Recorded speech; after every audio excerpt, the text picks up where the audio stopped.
wheel cracked in half on a road buried in snow, and Eleanor Hartley sat trapped inside a tilting carriage, with darkness closing in fast. The horses screamed and stamped. The driver shouted something she could not hear over the wind, and the whole world seemed to tip sideways as the axle gave way completely. She braced herself against the door, heart slamming against her ribs, certain the carriage would roll into the ditch beside the frozen hedgerow. Then, as suddenly as the chaos began, a firm hand caught the door and held the carriage steady against the wind. A man had appeared out of the storm on horseback, his coat dark with snow, his face mostly hidden beneath a low hat. He said nothing. He simply worked, kneeling in the snow beside the broken wheel, his hands moving with quiet certainty, despite the cold biting at his fingers.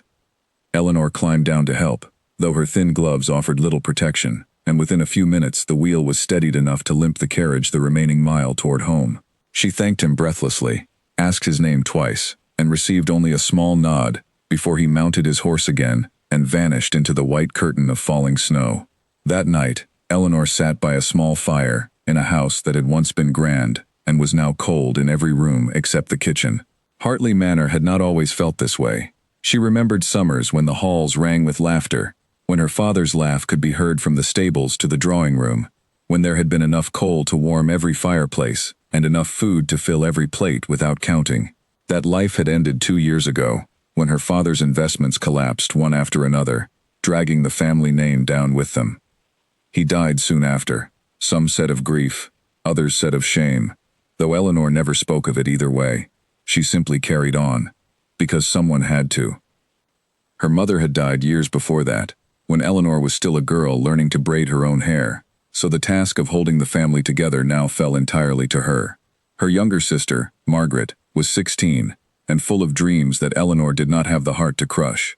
Her younger brother, Henry, was 12, quick with numbers and quicker with questions, most of which Eleanor could not answer honestly. Where will we live next year? Will we lose the house? Is it true what the other boys say about father? She answered him gently and vaguely, and then she went to her room and did the arithmetic herself, late at night, by candlelight she could not really afford to burn. The estate was mortgaged to a degree that made the local solicitor wince every time he visited. Servants had been let go one by one over the past year, until only Mrs. Whitfield remained, an older woman who had been housekeeper since before Eleanor was born, and refused to leave despite receiving no wages for the past 3 months. Eleanor kept the household ledgers herself now, mended the family's clothes herself, and quietly sold small pieces of jewelry whenever a debt grew too loud to ignore. She wore the same 3 dresses in rotation, altering them slightly each season, so no one would notice they were the same gowns worn thinner and thinner. The morning after the accident on the road, Eleanor woke with her hands still faintly bruised from gripping the carriage door. She lay still for a moment, staring at the water stain on her ceiling, shaped vaguely like a bird, and thought about the stranger who had appeared from nowhere and fixed her wheel without asking for thanks or payment. She had never seen a man work so silently, so completely without complaint, as if speaking would have wasted time better spent solving the problem in front of him. She wondered who he was. The neighborhood was small enough that strangers rarely passed unnoticed, yet she could not place his face among any family she knew. At breakfast, she mentioned the incident to Mrs. Whitfield, describing the tall man in the dark coat, his silence, his quick and steady hands. The older woman's eyebrows rose slightly as she poured watered-down tea into a chipped cup. "That sounds like the Duke," she said. "Nobody else would come out in a storm like that and not say a single word about it after." Eleanor nearly dropped her own cup. The Duke of Ashcombe. She had heard of him the way one hears of a distant mountain, present but unreachable, a name mentioned in hushed and curious tones at the market, and in letters between neighbors who liked to guess at his affairs. He owned the largest estate in the county, Ashcombe Hall, a house so grand it was said to have 40 rooms, though Eleanor doubted anyone outside his staff had actually counted. He had not attended a single social gathering in over 3 years. He did not host dinners. He did not accept invitations. Some said he had grown cold and proud after inheriting his title. Others whispered of a tragedy, something that had silenced him the way frost silences a garden, though nobody seemed to know the details for certain, and those who claimed to know rarely agreed with one another. Eleanor found it strange that a man so wrapped in mystery and rumor had been the one to kneel in the snow and repair her broken wheel without asking a single question about who she was. It did not match the picture she had built of him from gossip alone. She turned the thought over throughout the day as she worked through the household accounts, feeling an odd discomfort at how easily she had accepted the village's version of a man she had never actually met until the night before. By evening, she had made a decision. It was a small thing, hardly worth mentioning, yet it felt important to her in a way she could not fully explain. She fetched a sheet of paper, one of the few good sheets remaining in the writing desk, and dipped her pen carefully so as not to waste the last of the ink. She wrote plainly. She thanked him for stopping in such terrible weather, for repairing the wheel with skill she certainly did not possess herself, and for asking nothing in return. She signed her name, sealed the letter with the last drop of wax she had, and sent it the following morning, with a boy from the village who was glad to earn a coin for the errand. She did not expect a reply. She told herself this clearly, several times, so that she would not be disappointed later. A duke who spoke to no one was unlikely to write back to a squire's daughter he had helped once in a snowstorm. Still, something about the act of writing the letter had settled something restless inside her chest, a feeling she could not name until days later, when she realized it was the simple comfort of expressing gratitude honestly, without expecting anything back. No reply came that week, nor the following one. Eleanor did not write again immediately, though she found herself thinking of the letter often, wondering if it had ever reached him, wondering if he had read it and set it aside without a second thought, the way most people might discard an unimportant note from a stranger. She told herself it did not matter either way. The letter had done its job. She had expressed her thanks, and that should have been the end of it. Life at Hartley Manor continued its careful, worried rhythm. Margaret grew restless with the isolation of their reduced circumstances, missing the parties and dresses and visits that had once filled her days before their father's death. Henry grew quieter, old enough now to understand more of what was happening around him than Eleanor wished he did. She tried to shield them both as best she could, though shielding two younger siblings while running a household on dwindling funds left little room for her own worries, which she folded away neatly each night and did not examine too closely. Then, 3 weeks after the storm, a small mercy arrived that Eleanor could not fully explain. The local baker, who was owed a modest sum for bread delivered over several months, informed her cheerfully that the debt had been settled in full by an anonymous party. Eleanor stared at him, certain there was some mistake, but he simply smiled and said business was business, and someone had paid, and that was that. She walked home, turning the strange news over in her mind, uncertain what to make of it, though a small suspicion had already begun to form. She wrote a second letter that evening. She did not accuse anyone directly, since she had no proof, but she expressed her gratitude for the unexpected kindness that had lifted a small weight from her shoulders, whoever might be responsible for it. She sent the letter the same way as before, through the boy from the village, and again received no reply. A month later, a similar thing happened, with a debt owed to the physician who had once treated her father during his final illness. Again, someone had quietly settled the account. Again, Eleanor wrote a letter, this time slightly longer, allowing herself to wonder aloud on paper whether these small mercies were connected to the silent man from the storm, though she still had no way to confirm it. She did not know, and would not know for a long while yet, that every letter she sent arrived at Ashcombe Hall and was placed, unopened by any hand but his own, into a drawer in the study that no servant was permitted to touch. She did not know that the man who read them late at night, by firelight, in a house far too large and far too quiet for one person, had not spoken a full sentence aloud to another living soul in nearly 3 years, and that her letters had become the only voice from outside his walls that he allowed himself to hear. She only knew that something had shifted quietly in her life, something small and steady, and that writing her thanks had become less a duty and more a habit she found herself looking forward to, even without ever receiving a word in return. She began keeping a private list in the back of her account book, a tally of sorts, marking each letter with a small number so she would remember how many she had sent. By the time winter turned towards spring, the number in the corner of the page read 6, and Eleanor found herself wondering, without quite admitting it to herself, whether there might one day be a 7th. The days at Hartley Manor grew slightly warmer as the frost eased from the fields, though the family's troubles did not ease along with the weather. Eleanor spent her mornings mending, her afternoons managing what little remained of the household, and her evenings, with the account book, watching numbers that refused to improve no matter how carefully she arranged them. Margaret asked, more than once, why her sister seemed calmer than she had any right to be given their circumstances, and Eleanor always answered with a small, private smile that told nothing and everything at once. She thought of the silent man often, more often than she admitted even to herself. She wondered what kind of grief could silence someone so completely, what kind of loss could turn a duke into a shadow behind his own gates.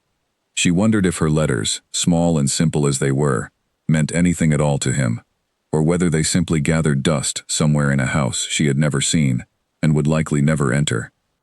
She did not know that behind those gates, a man sat every evening with a single candle and a growing stack of paper tied together with plain string, reading each letter more than once, memorizing the careful slant of her handwriting, and feeling, for the first time in years, something other than the cold weight of silence pressing against his chest.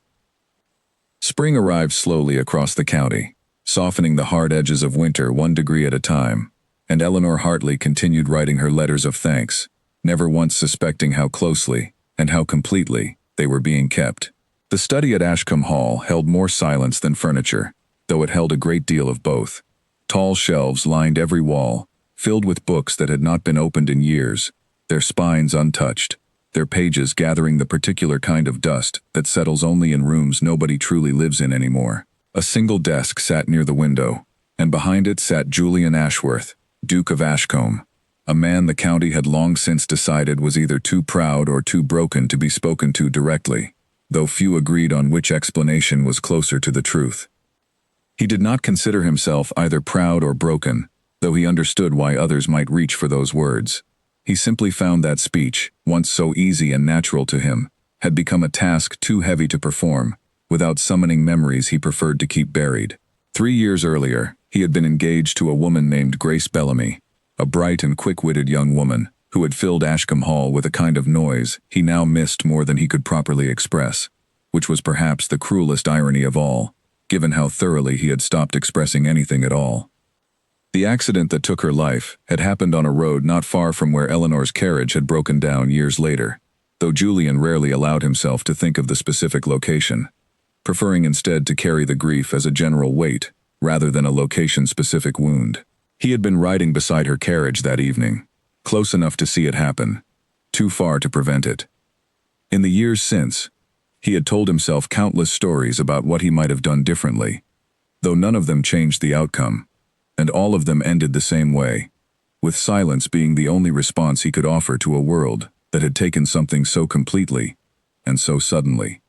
He managed his estate through his steward, a capable and quiet man named Edmund Carrick, who had learned early on that his employer preferred written instructions to spoken ones, and who had never once complained about the arrangement, understanding perhaps better than anyone the reasons behind it. Correspondence regarding tenants, debts, repairs, and business matters flowed steadily between Julian and Edmund, always on paper, rarely in person, and when in person, rarely with more than a nod or a gesture to communicate what needed to be communicated.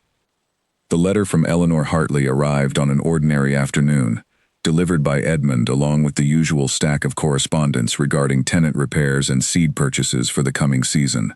Julian nearly set it aside unread, assuming it to be another request for charity or assistance, of which he received many, most of which he quietly granted without acknowledgement through Edmund's careful management.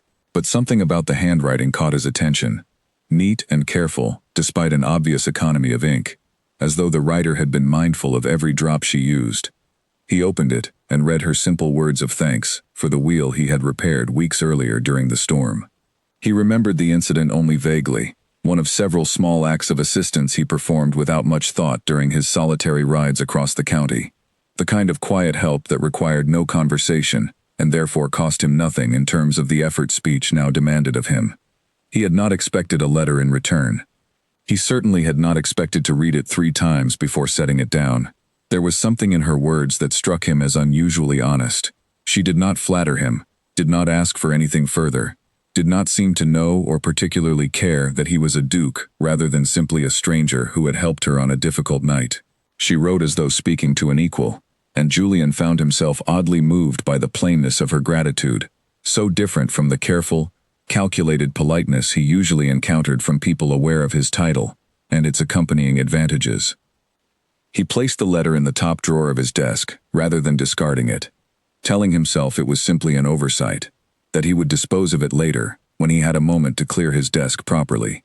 That moment never came.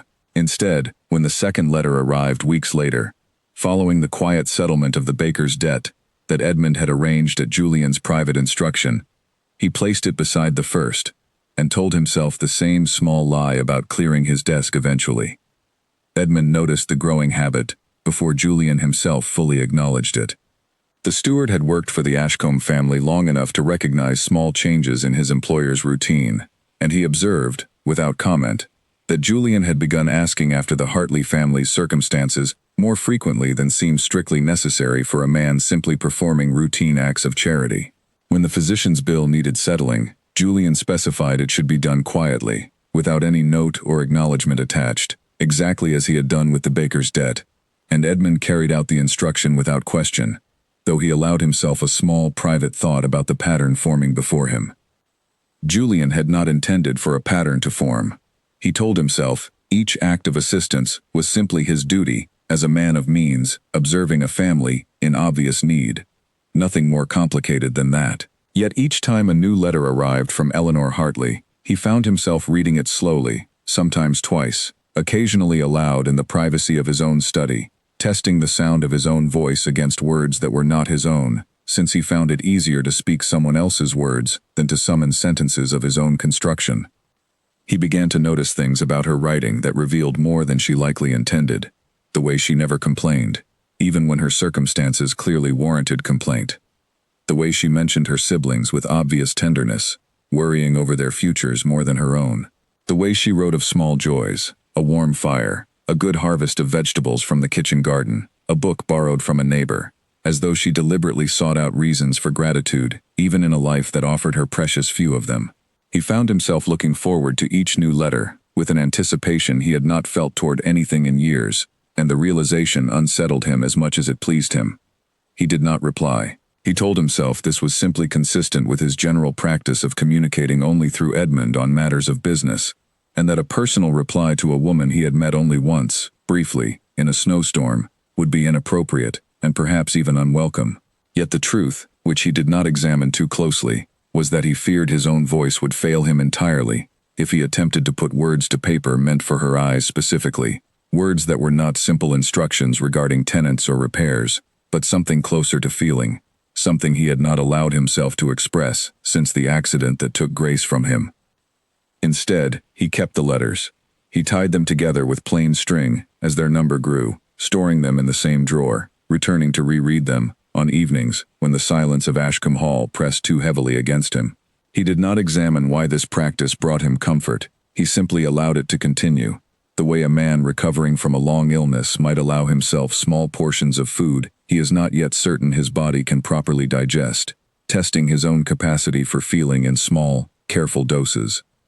Edmund, for his part, began quietly ensuring that any information reaching him regarding the Hartley family's circumstances was passed along to Julian promptly, understanding, without being told, that his employer had developed an interest in their welfare that extended beyond simple charitable duty. When word reached the estate that the Hartley family's finances continued to worsen, despite the small mercies already extended, Edmund brought the news to Julian directly, watching carefully for his employer's reaction.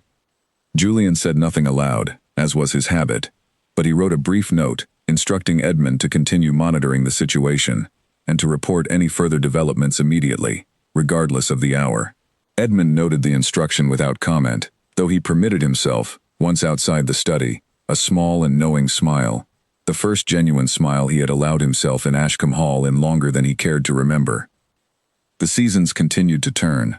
Eleanor's letters arrived with quiet regularity, sometimes weekly, sometimes with longer gaps between them depending on her circumstances and the small mercies she found herself grateful for. Julian read each one carefully, filed each one away, and continued his silent observation of a life unfolding at a distance, a life he found himself invested in more deeply with each passing month, though he could not yet name what exactly that investment meant, or where it might eventually lead him. The village of Ferndown was small enough that news traveled faster than any letter, and it did not take long before people began to notice the pattern of quiet kindnesses following Eleanor Hartley wherever her family's debts grew heaviest. The baker mentioned it to the grocer, who mentioned it to his wife, who mentioned it to nearly everyone she met at market on a bright morning in early summer. By the time the gossip reached the tea tables of the more prominent families in the district, it had grown into something far larger and far more romantic than the simple truth, which was a duke quietly settling bills and a young woman writing thank-you letters that were never answered. Charlotte Bramwell, a neighbor and one of Eleanor's few remaining friends from better days, arrived at Hartley Manor one afternoon, practically bursting with the news circulating through the county. She found Eleanor in the kitchen garden, pulling weeds from between rows of vegetables with the same careful attention she gave to everything else in her diminished life, and she wasted no time delivering what she considered thrilling information. "They say the Duke has taken a fancy to you," Charlotte said, settling herself on the low garden wall without waiting for an invitation. "They say he watches over your family from a distance, paying your debts in secret because he cannot bring himself to speak to you directly, on account of some tragedy from years ago. Mrs. Pemberton was practically singing about it at tea yesterday, though of course she made it sound far more scandalous than romantic. You know how she is." Eleanor felt her face grow warm despite the mild weather, and she continued pulling weeds with perhaps more force than necessary. "That is nonsense," she said. "I wrote him a letter of thanks after he helped repair my carriage wheel during that terrible storm last winter. That is the whole of it. Whatever debts have been settled since then are likely coincidence, or the ordinary kindness of tradesmen who understand our family's difficulties." Charlotte did not look convinced, and she pressed further, asking whether Eleanor had continued writing since that first letter, and whether she had ever received any reply. Eleanor admitted, somewhat reluctantly, that she had indeed written several more letters, and that no reply had ever come, which she felt should settle the matter entirely, since a man genuinely interested in courtship would surely have responded by now, rather than maintaining complete silence. Charlotte's eyes widened at this admission, and she declared, with the confidence of someone who had read a great many novels, that silence itself could be a kind of answer, particularly from a man known throughout the county for refusing to speak to anyone at all. "Perhaps his silence toward you means more than his words would to anyone else," she suggested, and Eleanor, despite herself, found the thought lodging uncomfortably in her chest, refusing to be easily dismissed. The rumors did not remain confined to friendly gossip over garden walls. Within a fortnight, whispers had reached as far as the market town, where merchants and their wives speculated openly about the squire's daughter and the reclusive duke, some painting the story as a tender romance blooming quietly against impossible odds, others suggesting less charitable interpretations regarding a young woman of reduced circumstances, seeking to secure her family's future through any means available to her. Eleanor heard both versions eventually, secondhand, through Mrs. Whitfield, who reported them with obvious distaste for anyone who would speak so carelessly about a young woman's honest attempt to survive difficult circumstances. Eleanor found herself mortified by the attention, though beneath the embarrassment sat a smaller, quieter feeling she did not examine too closely, a kind of hope she scolded herself for entertaining, given how little evidence existed to support it. She had written her letters honestly, expecting nothing, and the fact that the county had constructed an entire romance around her simple gratitude felt both unfair and, in some private corner of her heart she rarely visited, faintly thrilling. She considered stopping the letters altogether, worried that continuing them would only feed the rumors further and damage whatever remained of her family's reputation, already fragile after her father's financial collapse. She sat with pen in hand one evening, debating whether to write at all following news that a distant cousin had forgiven a small debt owed by her late father, a mercy she suspected, though could not prove, traced back once again to Ashcombe Hall. In the end, she decided the gossip of small-minded neighbors should not dictate her own conduct, and she wrote the letter regardless, keeping her words as plain and honest as always, expressing gratitude without flourish or hidden meaning. She told herself firmly that whatever anyone chose to believe about her intentions, her own conscience remained clear, and that was the only judge whose opinion mattered to her in the end. Meanwhile, the Hartley family's practical troubles continued to mount, despite the scattered mercies that had eased individual debts here and there. The roof above the east wing had begun leaking badly with the arrival of summer storms, and repairs would cost far more than the family could currently afford. Margaret's dresses had grown noticeably shabby, a fact she mentioned more than once with the particular frustration of a 16-year-old girl, watching her prospects for a good marriage diminish along with her wardrobe. Henry's schooling, previously covered by tutors visiting from the market town, had been reduced to lessons Eleanor herself provided in the evenings, drawing on what remained of her own education, to teach him arithmetic and reading as best she could manage. The solicitor who managed what remained of the family's legal affairs visited one afternoon with grim news regarding the mortgage on the estate itself, explaining in careful, measured tones that the bank holding the loan had grown impatient with delayed payments and was considering more drastic action if the situation did not improve within the coming months. Eleanor listened with a composed face, thanked him for his honesty, and waited until he had departed, before allowing herself the luxury of sitting quietly in the empty drawing room, staring at nothing in particular, feeling the full weight of responsibility pressing down on her shoulders, in a way she rarely permitted herself to acknowledge. It was during this difficult period that Mr. Pemberton first began calling at Hartley Manor with unusual frequency. He was a wealthy man from a neighboring estate, older than Eleanor by nearly 15 years, known throughout the county for his successful business ventures and his rather blunt manner of speaking, which some found refreshingly honest and others found simply unpleasant. He had expressed polite interest in Eleanor before, at various social gatherings in better years, though nothing had come of it while her father still lived and the family's fortunes remained secure. Now, with the family's circumstances so visibly reduced, his visits took on a different character entirely. He spoke plainly of his admiration for Eleanor's evident capability in managing a difficult household, praised her patience with her younger siblings, and made no secret of his belief that a marriage between them would benefit both parties considerably, given his wealth and her family's obvious need. Eleanor received these visits with polite civility, careful never to encourage him beyond what basic courtesy required, though she could not deny the practical appeal of an arrangement that would immediately solve every financial difficulty currently threatening her family's future. She wrote of none of this in her letters to the silent Duke, keeping her correspondence focused on gratitude alone, unwilling to burden a man who had shown her only quiet kindness, with the complicated details of a suitor she found more tolerable than desirable. Yet she found herself, on more than one evening, wondering what he would think of Mr. Pemberton's visits, and immediately scolding herself for entertaining such an irrelevant thought regarding a man she had met only once, briefly, in a snowstorm, and who had never once replied to a single word she had written him. The summer wore on, heavy with unresolved tension between the family's mounting practical needs and Eleanor's private, unexamined hopes regarding a correspondence that seemed to exist entirely in one direction. She continued writing, unable to stop herself despite the growing gossip and her own uncertainty about what the letters truly meant, and at Ashcombe Hall, Julian continued reading, unable to stop himself either, though for reasons he understood even less clearly than Eleanor understood her own. Edmund Carrick had served the Ashcombe family since before Julian inherited the title, and he remembered clearly the young man his employer had once been, quick to laugh, generous with his opinions, comfortable holding a room's attention without any apparent effort. That version of Julian had disappeared almost entirely in the years following the accident that took Grace Bellamy's life, replaced by a quiet, careful shadow of a man who communicated through written notes and brief gestures, who avoided mirrors as though his own reflection might demand an explanation he could not provide. Edmund had watched this transformation with the particular helplessness of a loyal servant who cannot force his employer toward healing, no matter how much he might wish to.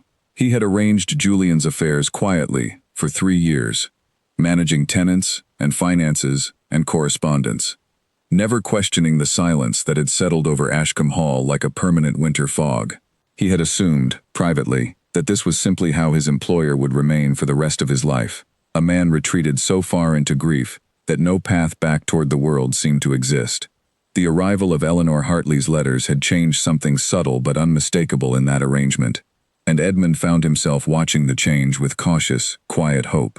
He noticed that Julian now asked after certain matters, with more curiosity than he had shown in years, inquiring about the general welfare of families across the county, in a manner that seemed, upon closer observation, particularly attentive whenever the Hartley name arose in conversation or correspondence. One evening, delivering the usual stack of papers to the study, Edmund found Julian seated near the window with one of Eleanor's letters held loosely in his hand, though the light had grown too dim to read by without a candle. Julian did not appear to be reading at that moment. He simply held the paper, staring at nothing in particular, his expression unreadable in the way it had been for years, though something in his posture seemed less rigid than usual, less braced against the world. Edmund cleared his throat quietly to announce his presence, and Julian looked up, folding the letter carefully and setting it aside with the others, before accepting the new stack of papers without comment. Edmund hesitated at the door, weighing whether to say anything at all, before finally speaking with the careful respect of a man who had earned the right, through years of quiet service, to occasionally offer an observation beyond the bounds of his official duties. "Forgive me for saying so, Your Grace," he said, "but it does my heart good to see you take an interest in something again, whatever form that interest takes." Julian did not respond immediately, and for a moment, Edmund wondered if he had overstepped badly enough to warrant a reprimand, however silent that reprimand might be. But then Julian offered a small nod, brief and almost imperceptible, yet clearly an acknowledgement rather than a dismissal, and Edmund left the study feeling, for the first time in years, that something within Ashcombe Hall had genuinely begun to shift. The grief that had silenced Julian was not simple, and he had never expected anyone, including himself, to fully understand its particular shape. He had loved Grace Bellamy with the whole, uncomplicated devotion of a young man who believed his future was settled and secure, only to watch that future collapse in an instant, on a dark road during weather, not unlike the storm that had first brought him into contact with Eleanor Hartley years later. He carried a guilt that no one, not even Edmund, fully understood, a conviction that he should have somehow prevented what could not, by any reasonable measure, have been prevented. In the years since, he had withdrawn, not because he believed himself entitled to endless solitude, but because he genuinely believed he had forfeited his right to the ordinary comforts of society and connection. Speaking felt, to him, like a claim to normalcy he no longer deserved. Silence became a kind of penance, one he performed consistently and without complaint, convinced it was simply the correct response to a tragedy he blamed squarely on his own inadequate vigilance that terrible evening. Eleanor's letters had begun to complicate this carefully maintained penance, in ways Julian found difficult to acknowledge, even to himself. Her words carried no expectation, no demand, nothing that required him to perform normalcy or claim a comfort he did not believe he deserved. She simply expressed gratitude, honestly and plainly, for small kindnesses he barely remembered performing, and in doing so, she offered him something he had not realized he still wanted, a connection that asked nothing of him beyond his willingness to continue reading. He began to notice, with some discomfort, that he thought of her often outside the moments when her letters actually arrived. He wondered how her family fared during difficult weather, whether her younger siblings were adjusting reasonably to their reduced circumstances, whether she herself found any joy amid the constant labor of holding a struggling household together. These thoughts arrived unbidden, at odd hours, disrupting the careful numbness he had maintained so consistently since Grace's death, and he did not know what to make of their persistence. He instructed Edmund, with increasing specificity, to continue monitoring the Hartley family's circumstances, and to report any significant developments promptly. Edmund complied without question, though he permitted himself the occasional gentle observation regarding his employer's evident investment in matters that extended well beyond ordinary charitable duty.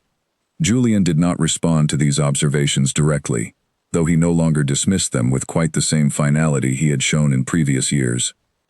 One evening, reading a particularly candid letter, in which Eleanor described, with more openness than usual, her worry over her brother's education and her sister's dwindling prospects for a good marriage, given their reduced circumstances, Julian found himself picking up a pen, with the intention of writing a reply. He sat for a long while, pen hovering above blank paper, attempting to summon words that felt adequate to the task, words that would neither burden her with unwanted attention, nor dismiss the genuine warmth he felt toward her honest correspondence. He wrote several sentences before crossing them out entirely, dissatisfied with how stiff and formal they sounded, compared to the natural ease of her own writing. He tried again, and again fell short of whatever standard he had unconsciously set for himself, a standard shaped by years of silence, that made even the simplest sentence feel like an enormous undertaking, fraught with the risk of saying the wrong thing entirely. Eventually, he set the pen aside, folded the blank paper away, and told himself he would try again another evening, a promise he repeated to himself more times than he cared to admit as the weeks continued to pass. Despite never sending a reply, Julian found that his interest in Eleanor's welfare had grown into something he could no longer categorize simply as charitable duty. He requested, through Edmund, discreet updates regarding the state of repairs needed at Hartley Manor, and quietly arranged for a portion of the necessary funds to reach the family, through channels obscure enough that no one, including Eleanor herself, could easily trace the source. He told himself this was simply an extension of the assistance he had already been providing, nothing more significant than that, though the growing frequency and specificity of his involvement suggested otherwise, at least to Edmund, who observed it all with quiet, patient understanding. The letters continued arriving, each one carefully filed alongside the others, the collection growing steadily as the months passed. Julian had stopped pretending, even to himself, that he intended to eventually discard them. He had begun, instead, to think of them as something precious, a record of a life unfolding at a careful distance, a life he found himself hoping, in ways he barely understood, to eventually become a genuine part of, rather than a silent, distant observer. Autumn arrived at Hartley Manor, bringing with it a chill that seemed to settle into the walls themselves, and the family's financial troubles arrived alongside it with renewed urgency. The solicitor's warnings from earlier in the year had proven accurate, and the bank holding the mortgage on the estate sent a formal notice demanding a substantial payment within 3 months, or risk immediate foreclosure proceedings. Eleanor read the letter twice, standing perfectly still in the entrance hall where it had been delivered, feeling the particular cold that comes not from weather, but from the sudden collapse of hope she had been quietly nursing, despite every practical indication that it was unwarranted. She gathered her siblings that evening and explained the situation as gently as she could manage, choosing her words carefully to avoid frightening Henry more than necessary, while still being honest enough that Margaret, old enough now to understand the gravity of their circumstances, would not later feel deceived. Margaret cried quietly, though she tried to hide it, and Henry asked practical questions about where they would live if the worst happened. Questions Eleanor could not answer with any real confidence, though she offered what comfort she could. Mr. Pemberton's visits, already frequent throughout the summer, grew even more purposeful once word of the family's dire financial straits reached him, as such news inevitably reached everyone in the county eventually. He called on Eleanor directly one afternoon, without the usual pretense of a social visit, and spoke with the blunt practicality that characterized everything he did. "I am aware of your family's difficulties," he said, settling himself in the drawing room with the confidence of a man accustomed to having his offers accepted. "I will speak plainly, as I believe you would prefer.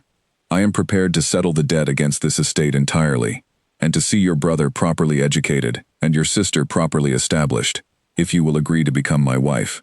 I do not offer this lightly, and I believe you understand the practical wisdom of accepting."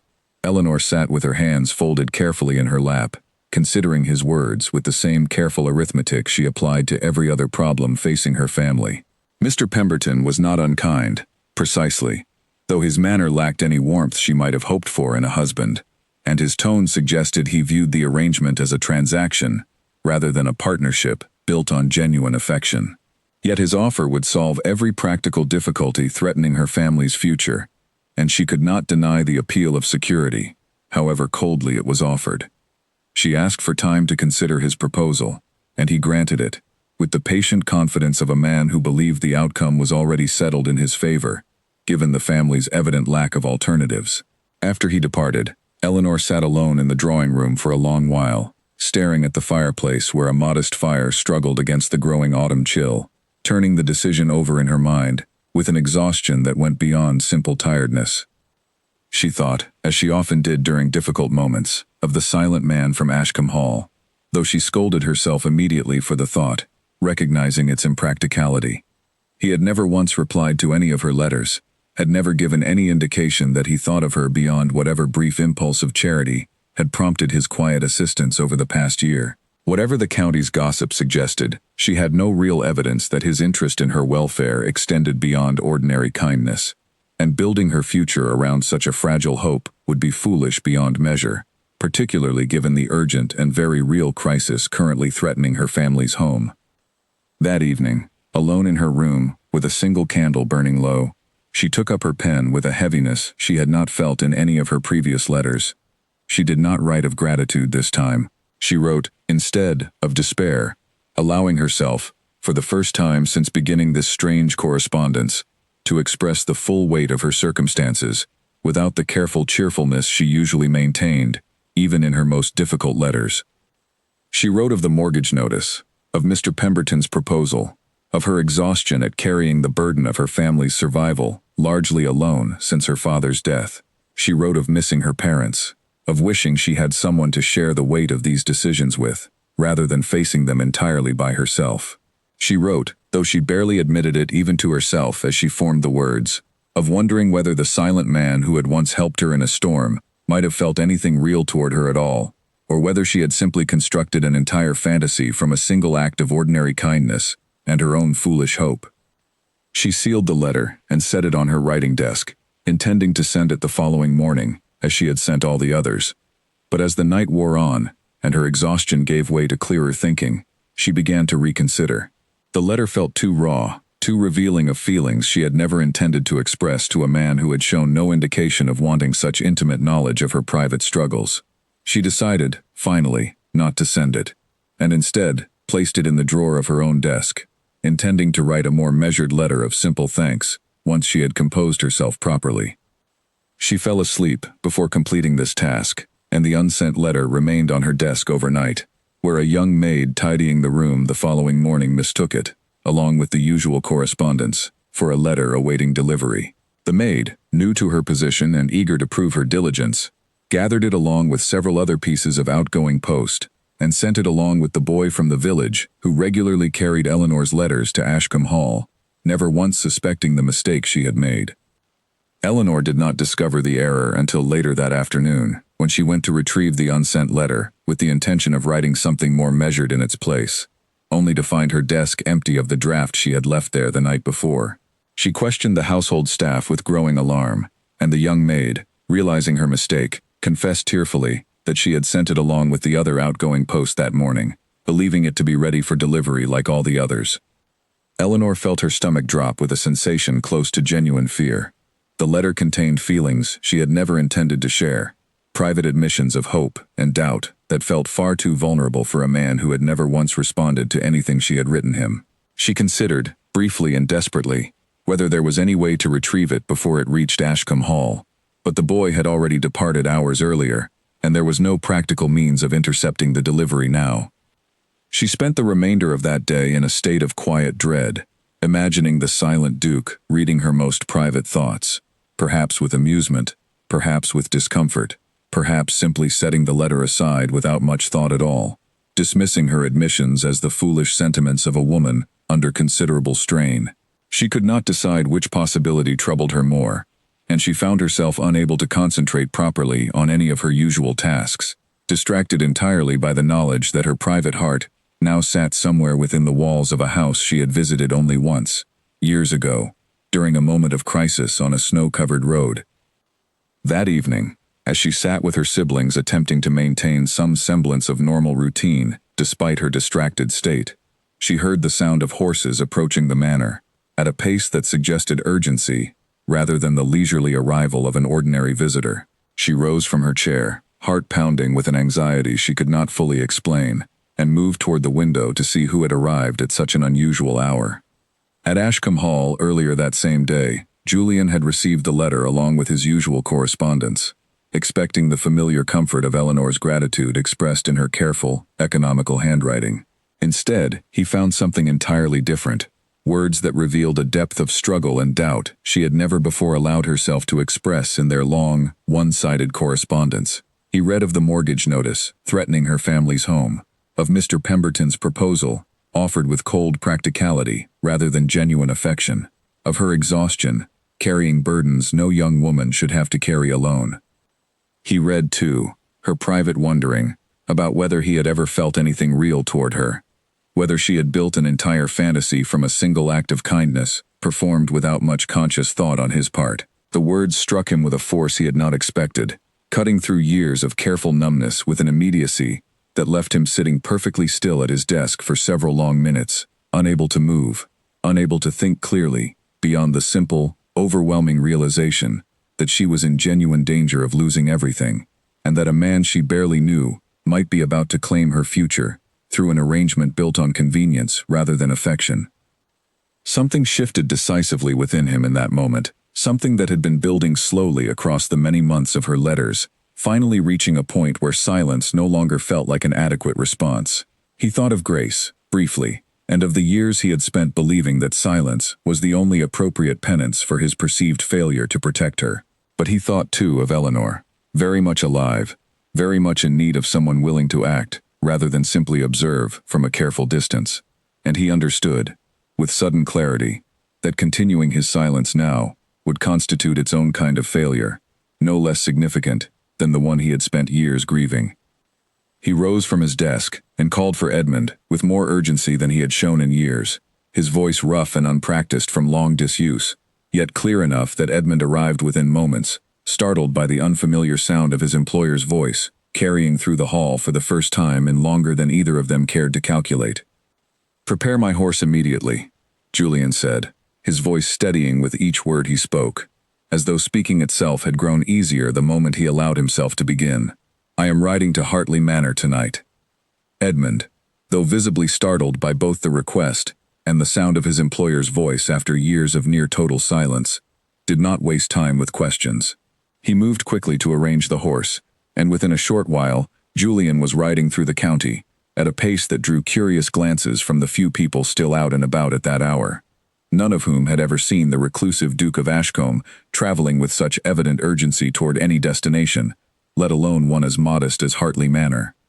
Eleanor watched from the window as a rider approached the house, his horse's breath visible in the cooling evening air, and she recognized, with a jolt that stole the breath from her own lungs, the tall figure and dark coat of the man who had once repaired her carriage wheel during a winter storm. She moved toward the entrance hall on legs that felt unsteady beneath her, arriving just as Mrs. Whitfield opened the door to admit their unexpected and entirely unprecedented visitor. Julian stood in the doorway, snow-dusted despite the mild autumn evening, simply from the speed of his ride, and for a long moment neither of them spoke, both apparently equally overwhelmed by the sudden reality of standing face to face again after so many months of one-sided correspondence. Eleanor felt her cheeks flush with embarrassment, acutely aware that he had almost certainly read her private, unguarded letter, the one never meant for his eyes, and she found herself uncertain whether to apologize, explain, or simply wait for him to speak first, given his long-established reputation for silence. He spoke first, though the words came slowly, as though each one required considerable effort to produce after years of disuse. "I received your letter," he said, "the one you did not intend to send." Eleanor's face grew even warmer, and she began to stammer an explanation about the maid's mistake, about how the letter had never been meant for delivery, about how embarrassed she felt that he had read such private, unguarded thoughts. Julian raised a hand gently, not unkindly, to pause her explanation, and continued speaking with the same careful, deliberate effort. "I am glad the mistake happened," he said. "I would not have known otherwise how urgent your situation had become, nor how little you have allowed yourself to ask for help despite carrying such heavy burdens alone. I have read every letter you have ever sent me, Miss Hartley. I have kept every single one." Eleanor stared at him, uncertain she had heard him correctly, uncertain how to respond to an admission so unexpected after so many months of complete silence. She managed, finally, to ask why he had never once replied, and Julian's expression shifted slightly, something like genuine pain crossing his features, before he composed himself enough to answer. "I have not spoken more than a few words to anyone in nearly 3 years," he said.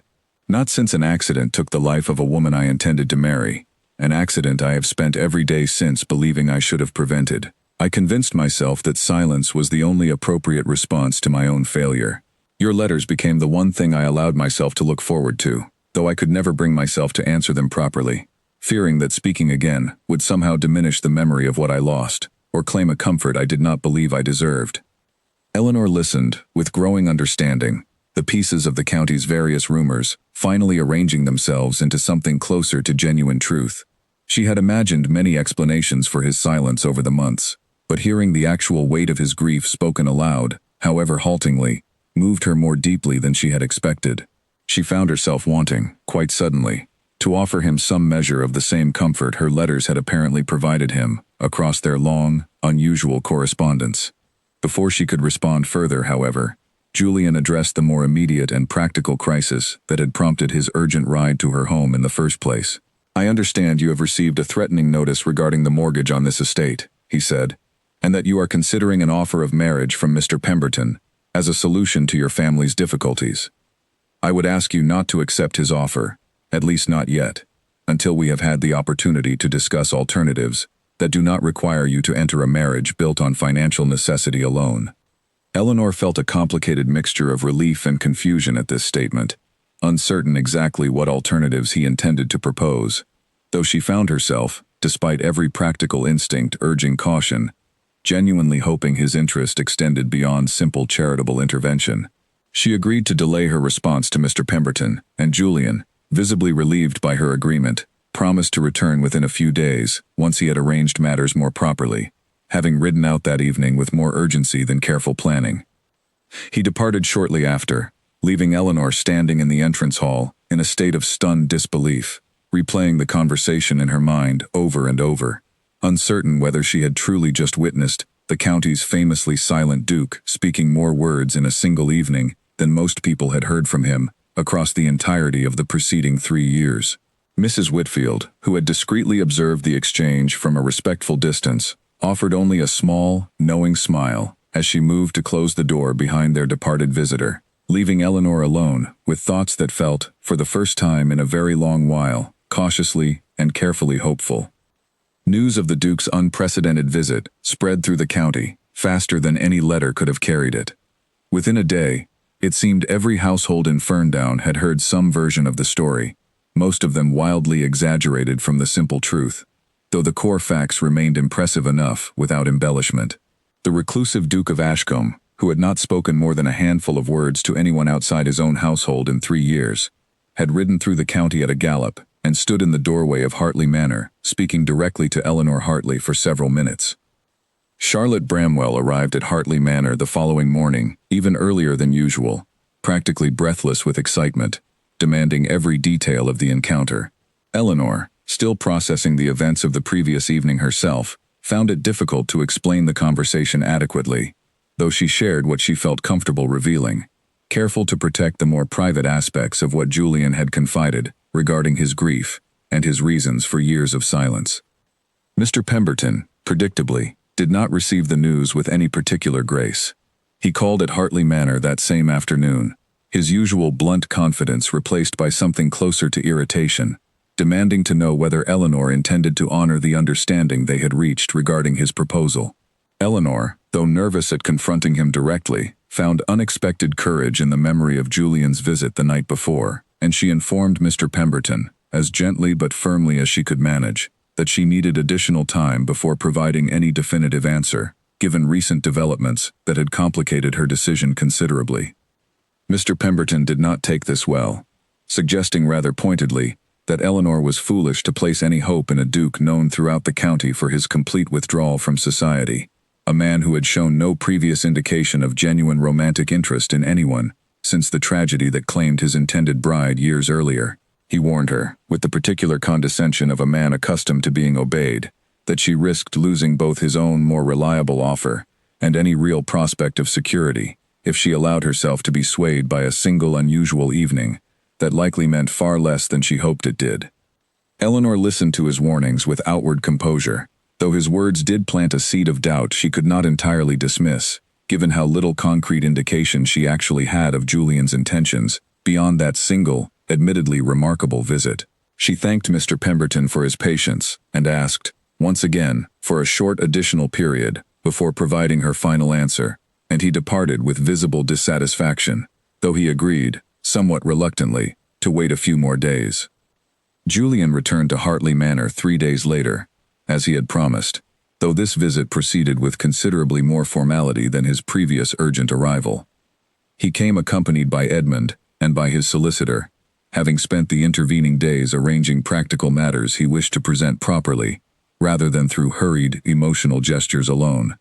He requested a private audience with Eleanor, which Mrs. Whitfield arranged in the drawing room, positioning herself discreetly within calling distance, while allowing the two of them sufficient privacy to speak freely. Julian's manner during this second visit revealed the effort speech continued to require of him, though he pushed through the difficulty with visible determination, clearly having prepared what he wished to say in advance, rather than relying entirely on spontaneous courage as he had during his first urgent ride. He explained that he had arranged, through his solicitor, to purchase the mortgage on Hartley Manor, directly from the bank currently threatening foreclosure, removing the immediate danger to her family's home, regardless of whatever decision she ultimately reached regarding her own future and any potential marriage. "I do not offer this as a transaction requiring anything from you in return," he said, his voice growing steadier as he continued speaking, evidently drawing courage from having successfully spoken this much already. "I offer it because I could not, in good conscience, allow your family to lose their home when I possess the means to prevent it, and because I have come to care for your welfare too deeply to remain a silent observer any longer, regardless of what you ultimately decide regarding matters closer to your own heart." Eleanor felt tears gathering unexpectedly at this generous and entirely unconditional offer, moved by the evident sincerity behind his words and by the visible effort he expended to speak them clearly despite years of practiced silence. She thanked him with genuine emotion, though she found herself, even amid her gratitude, wishing to understand more clearly what exactly he hoped might develop between them, beyond this act of significant financial rescue, uncertain whether he intended anything more personal or simply wished to alleviate her family's crisis out of pure compassion. As though sensing her unspoken question, Julian continued, his voice softening further as he addressed the more personal matter directly. "I read your letters many times over," he said. "Each one taught me something new about your character, your resilience, your capacity for finding gratitude, even amid genuine hardship. I found myself, across these many months, looking forward to your letters, more than I had looked forward to anything in years. I do not know if what I feel constitutes the kind of affection you deserve from someone capable of expressing it properly, given how long I have lived apart from ordinary conversation and connection. But I know that I do not wish to remain a silent stranger to you any longer, if you would permit me the opportunity to become something more familiar instead." Eleanor, moved beyond easy words by this halting yet clearly heartfelt declaration, found herself unable to immediately respond, though her expression conveyed feelings that required no spoken confirmation. She eventually managed to express her own growing affection, admitting that her letters had, across the months, become something considerably more personal than simple gratitude, though she had never allowed herself to fully acknowledge this truth, even in her own private thoughts, until circumstances forced the admission from her. They spoke for a considerable while longer that afternoon, both of them navigating the unfamiliar territory of genuine, direct conversation after months of a correspondence, conducted entirely through unanswered letters. Julian explained more fully the grief that had silenced him for so many years, and Eleanor listened with the same patient attention she had once given to letters he never knew she wished he would answer. She, in turn, shared more openly the difficulties her family had faced since her father's death, difficulties she had carefully minimized in her actual letters to avoid burdening a man she believed felt only distant charitable concern toward her circumstances. By the time Julian departed that evening, an understanding had begun to form between them, tentative but genuine, built on a foundation considerably stronger than the county's romanticized gossip had ever imagined, since it rested not on a single dramatic gesture, but on months of careful, if entirely one-sided, attention that had somehow, against considerable odds, grown into something both of them now recognized as the early foundations of genuine love. In the weeks that followed, Julian invited Eleanor to visit Ashcombe Hall directly, a suggestion that surprised her considerably, given his years of near-total isolation and his evident reluctance to receive visitors of any kind. He explained, somewhat sheepishly, that he wished for her to see the place that had housed her many letters, and perhaps to understand more fully the life he had lived while reading them, a life confined largely to a single study and a small handful of familiar rooms he rarely ventured beyond. Eleanor arrived at Ashcombe Hall on a crisp autumn afternoon, accompanied by Margaret, who had insisted on joining her sister for propriety's sake, and who could barely contain her curiosity regarding the grand estate she had heard so much about through the county's persistent gossip. Edmund greeted them at the entrance with evident warmth, clearly delighted by the change that had come over the household in recent weeks, and he guided them through halls that, while grand in their architecture, bore the particular emptiness of a house that had not truly been lived in for years. Julian met them in the drawing room, looking somewhat more at ease than during his visits to Hartley Manor, perhaps comforted by the familiarity of his own surroundings, despite the unfamiliar experience of receiving guests within them. He greeted Margaret with polite formality, before turning his attention to Eleanor, and after a brief period of conversation covering ordinary pleasantries, he asked whether she would like to see his study, the room where, he admitted with visible nervousness, he had kept every single letter she had ever written him. Eleanor followed him down a corridor lined with portraits of previous Ashcombe dukes and duchesses, their painted eyes seeming to follow her progress with the particular solemnity of ancestral judgment, until they reached a modest study that felt considerably more lived in than the grander rooms she had passed through earlier. Julian moved to his desk and opened the top drawer, revealing a substantial bundle of letters tied together with plain string, worn soft at the edges from what was clearly frequent handling. He counted them out for her, one by one, laying them across the desk in careful rows until the full collection was displayed before them both. 41 letters, he said quietly, his voice carrying a mixture of embarrassment and genuine tenderness. I have read each one more times than I could accurately count. Some of them, I confess, I have read so often that I know entire passages without needing to look at the page at all. Eleanor stared at the collection with an emotion she found difficult to name, moved almost to tears by the visible evidence of how closely he had followed her life through words she had never expected anyone to value so deeply. She picked up several letters at random, recognizing her own handwriting from months earlier, remembering the particular circumstances that had prompted each one, and finding, in the worn creases and careful preservation, undeniable proof of an attention she had spent months telling herself was likely imagined or exaggerated by hopeful thinking. She asked him gently why he had never simply written back, even once, given how clearly her letters had meant something significant to him across all these months. Julian considered the question carefully before answering, his expression thoughtful rather than defensive. I told myself many reasons across these months, he said, that a reply would be inappropriate given our difference in circumstances, that I had nothing worthwhile to say after so many years of silence, that speaking again would somehow betray the memory of what I lost previously. But I think, if I am honest with myself now, the truest reason was simply fear. Fear that any words I offered would fall short of what your letters deserved. Fear that speaking would require me to fully re-engage with a world I had convinced myself I no longer belonged within. Your letters asked nothing of me, and that made them safe to receive, even when I could not bring myself to answer them properly. Eleanor understood this explanation more deeply than she might have before her own family's crisis had forced Julian's hand toward action. She recognized in his careful, protective silence something not unlike her own careful management of her family's difficulties, a similar instinct to shoulder burdens alone, rather than risk the vulnerability of asking for help or expressing genuine need to another person. She told him as much, and Julian listened with evident relief, as though understanding that his years of silence, however difficult to explain fully, had not been entirely incomprehensible to someone who had faced her own version of similar burdens. They spent that afternoon reviewing several of the letters together, Julian sharing his private thoughts upon first reading certain passages, Eleanor explaining circumstances she had only briefly touched upon at the time of writing, both of them filling in gaps in understanding that months of one-sided correspondence had left incomplete. Margaret, meanwhile, explored the grounds of Ashcombe Hall, under Edmund's patient guidance, delighted by gardens and stables considerably grander than anything Hartley Manor had possessed even in its most prosperous years. By the time Eleanor and Margaret departed that evening, a genuine intimacy had developed between Eleanor and Julian, built now on shared understanding, rather than the one-directional mystery that had characterized their correspondence for so many months previously. Julian walked them to their carriage himself, an act that would have seemed unremarkable for most gentlemen, but that carried particular significance, given how rarely he ventured beyond his own front door, for any purpose whatsoever in recent years. As the carriage pulled away, Eleanor looked back to see him still standing at the entrance, watching until they disappeared from view, and she felt, for the first time since her father's death, a genuine sense that her future might hold something other than the constant, exhausting management of crisis after crisis.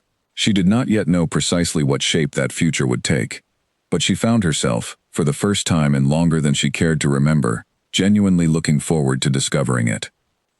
Julian began visiting Hartley Manor with increasing regularity in the weeks that followed, each visit a little easier than the last, as the muscles of ordinary conversation, so long unused, gradually recovered their natural function. He spoke more freely with each passing week, still choosing his words with careful deliberation, but no longer requiring the enormous effort that had characterized his first halting attempts at speech after years of near-total silence.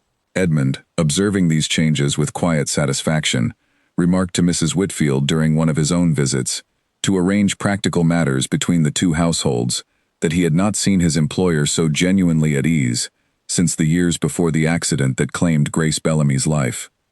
Eleanor, for her part, found herself confiding in Julian more openly than she had confided in anyone since her mother's death years earlier, sharing worries about her siblings' futures, her own uncertainty about what she truly wanted, beyond simply ensuring her family's survival, and gradually, as trust between them deepened, even her private fears about whether she deserved genuine happiness after so many years, spent focused entirely on managing crisis and responsibility, rather than pursuing any personal joy. Julian listened to these confessions with the particular attentiveness of a man who had spent years reading her letters carefully enough to recognize patterns in her thinking that even Eleanor herself had not fully acknowledged.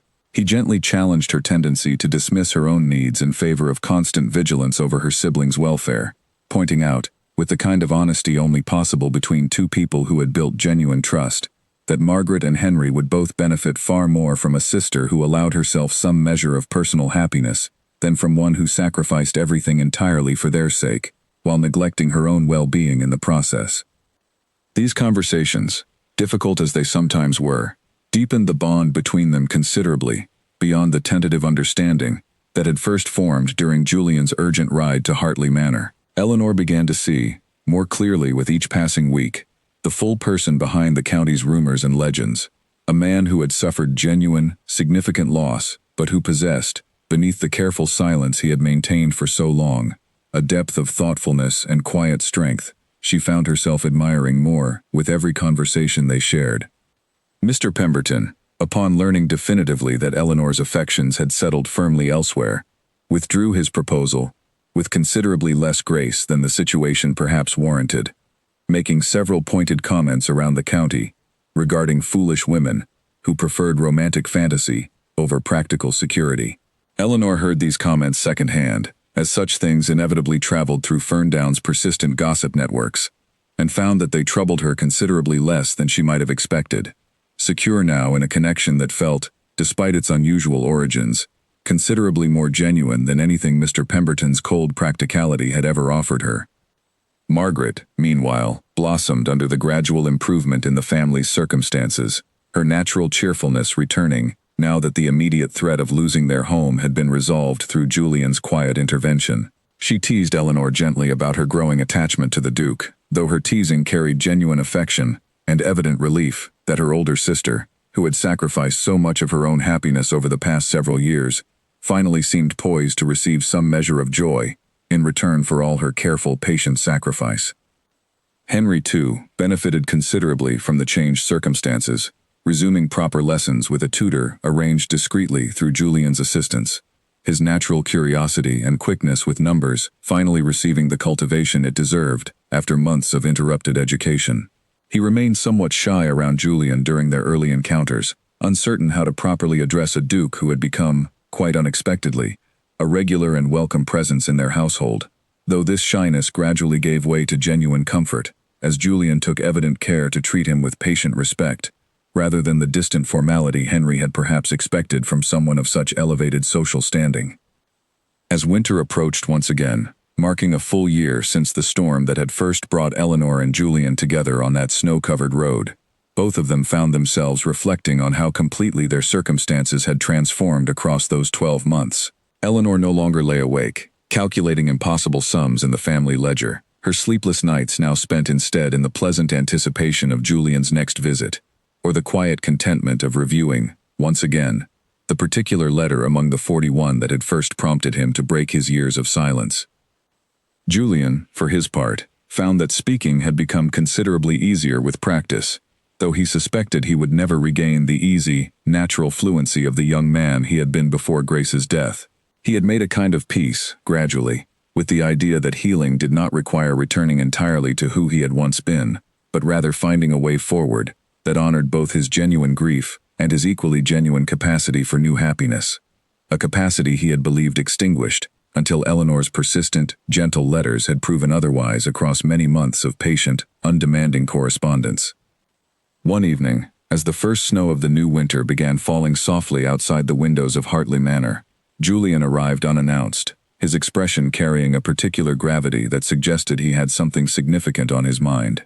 Eleanor received him in the drawing room, noting immediately the careful way he held himself, as though preparing for something requiring considerable courage, even beyond the courage he had already demonstrated across the many months of their developing relationship.